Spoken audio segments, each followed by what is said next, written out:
Hi everybody, this is the Baseball Hut, the amazing, spectacular, terrific, the great one, the people's champion, your host, the Hut.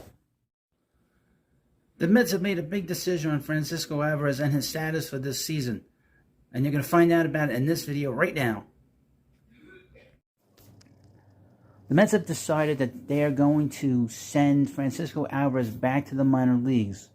They don't want him DHing in the major leagues. They want him to learn how to catch. He is the top catching prospect in Major League Baseball, and he's one of the top minor league players in Major League Baseball as well. So they want him to get his reps down in AAA, I guess. Because if you followed along his career in the minors, he did not have a good stint in Syracuse last year. And in fact, he was overwhelmed to a certain degree. And I would mention this, that he's now 21 years old. He turned 21 in November. So he's very young in terms of just at-bats, in terms of who he's been catching. And when he goes to AAA, he will be catching older pitchers. He'll be going up against, again, older guys on the mound, guys that have been to the big league. So he's going to get an education there. Now, the Mets had called him up very late last year. They called him up in a very unreasonable way. They called him up when they went into Atlanta in that big series. And even though he seemed overwhelmed, he seemed very confident. But the Mets feel, I guess, and they've made this decision that they're not going to start him with this idea that they're going to DH him as the right-handed part of a platoon with Daniel Vogelback, which is just as well. And if you've noticed some of the moves that they have made over the last couple of weeks, first of all, they brought in catcher Omar Narvaez, who's considered an excellent catcher. He's got some pop.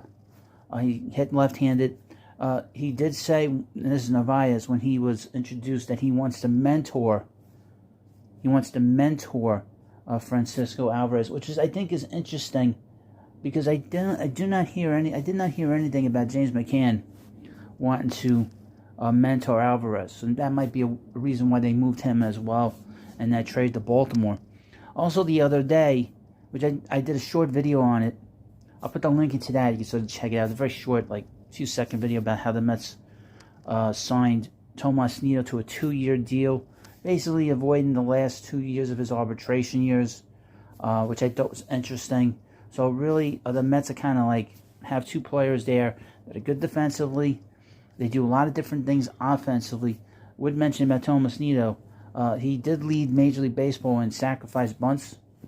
I know it's a weird statistic to talk about, but he did do that.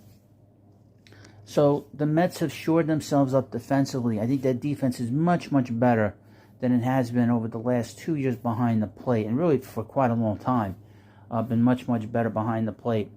But Alvarez needs to learn how to catch a pitching staff better. He needs to be able to do a better job offensively, because, like I said, his numbers were not very good in AAA. He destroyed AA pitching. We know that he earned his promotion to AAA. But to be honest with you, there is no rush to bring him up.